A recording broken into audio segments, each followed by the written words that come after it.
Bueno, antes que nada desearles un buen día a cada uno de ustedes. En esta ocasión mi grupo y mi persona vamos a exponer sobre lo que son las propiedades químicas del suelo. Diversas propiedades físicas y químicas le confieren al suelo la calidad necesaria para albergar la vida y mantener la capacidad productiva de tierras. Funciones que son afectadas negativamente por fenómenos de degradación como son la erosión y la reducción de componentes básicos como la fertilidad y la biodiversidad.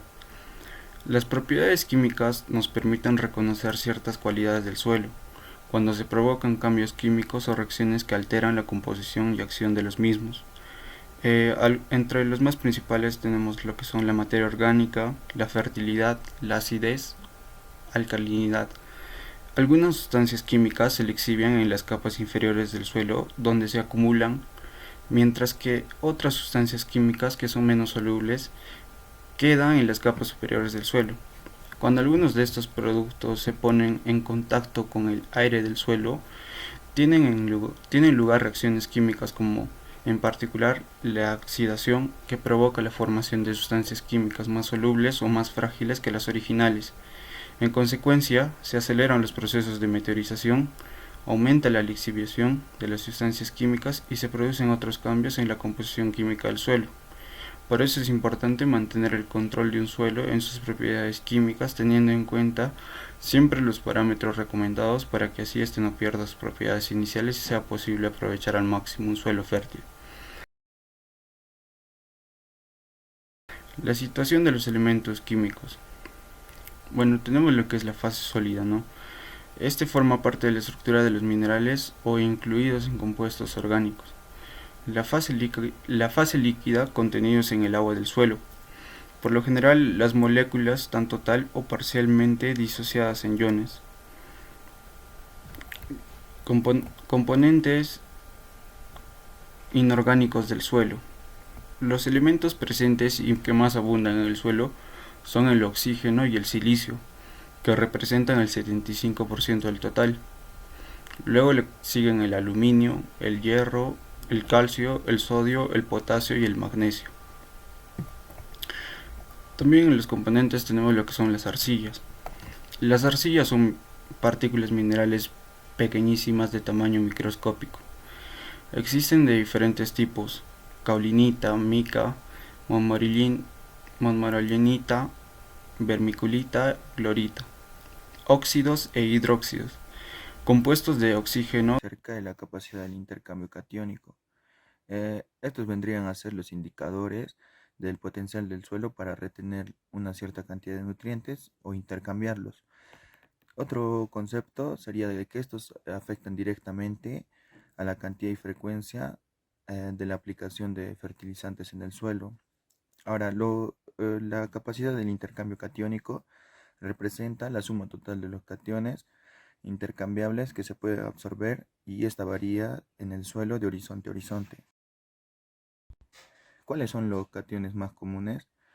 Los cationes más comunes vendrían a ser el calcio, el magnesio, el potasio, el amonio, el hidrógeno, el aluminio y el sodio. Los aniones más comunes en el suelo vendrían a ser el cloruro, el nitrato, el sulfato y el fosfato,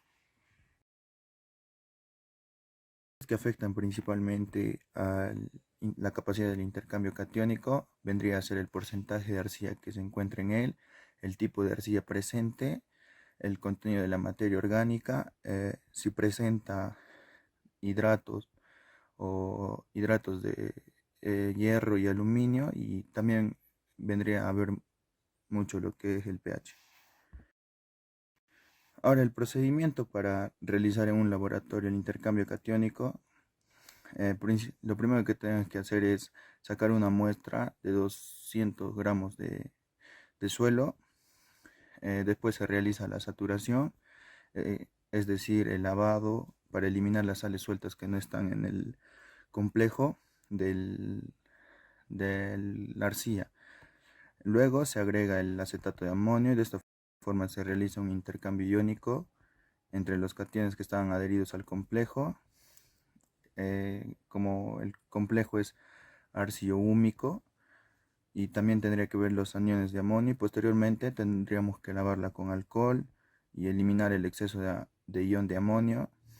Después de la realización de todos estos pasos, se procede a descartar la solución resultante al complejo arceo-húmico y si presenta iones de amonio adheridos para desplazarlos al lavarlos con cloruro de potasio.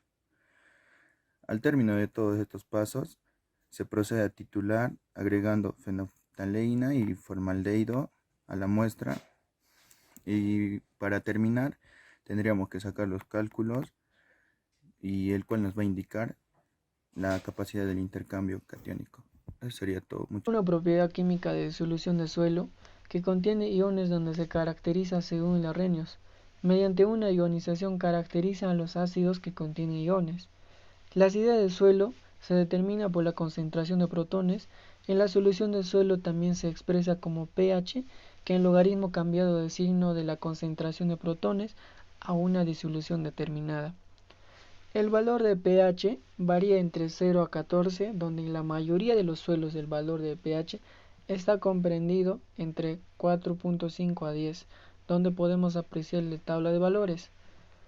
El pH ejerce una gran influencia en la asimilación de elementos nutritivos. También el intervalo de pH está dada entre 6 a 7, que es más adecuado para la asimilación de nutrientes por parte de las plantas. Los microorganismos del suelo proliferan valores de pH medios y altos. Su actividad se reduce con un pH de 3.5.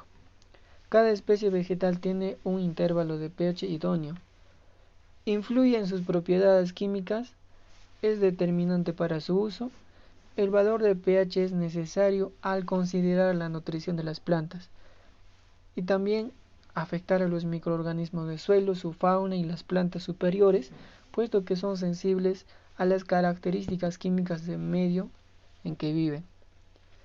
En la antigüedad los químicos clasifican a los ácidos por sabor agrio, que recibe el nombre del latín acidius, agrio, y acetiums, vinagre o vino agrio.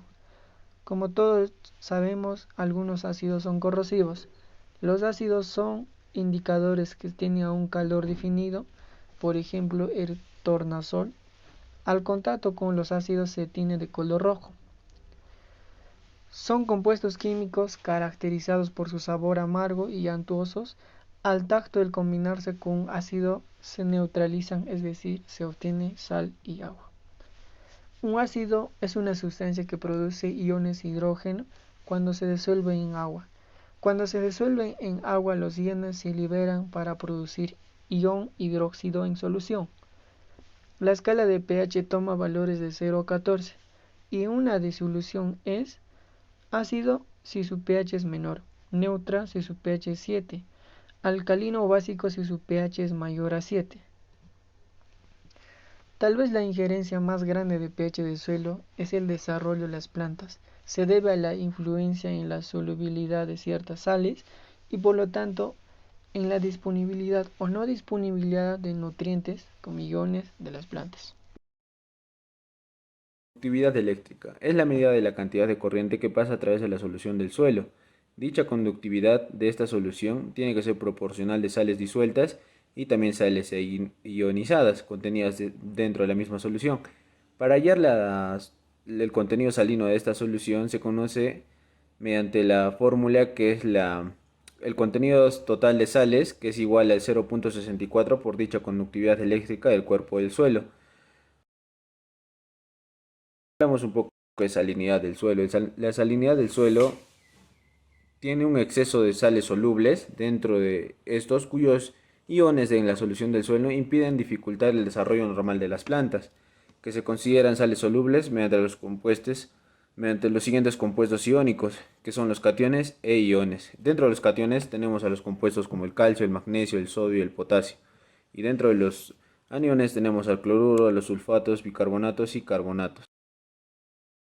Para hallar la conductividad eléctrica, dichas unidades de conductividad eléctrica se miden en deciems por metro o miliohms por centímetro, que un deciems por metro es igual a 1 millón por centímetro.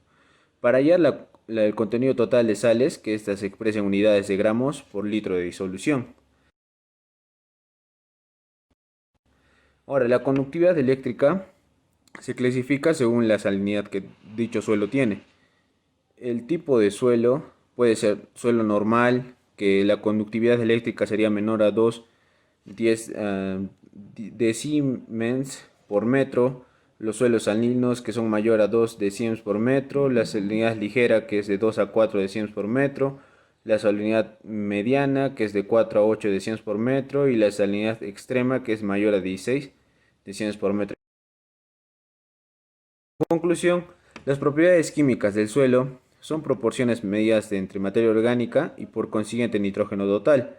También se puede encontrar el fósforo de forma general, que es deficiente, y el potasio se encuentra en proporciones medianas. También la presencia de aluminio es muy común dentro del orden de los suelos, que esta reacción presenta amplios rangos de variación, generalmente entre fuertemente ácidos y ligeramente ácidos. Y para terminar, gracias por su atención. Dicha exposición espero que haya sido de su agrado, y les dejamos con el referente de cuidar el suelo en un lugar, mejor el suelo en todo el mundo. Gracias.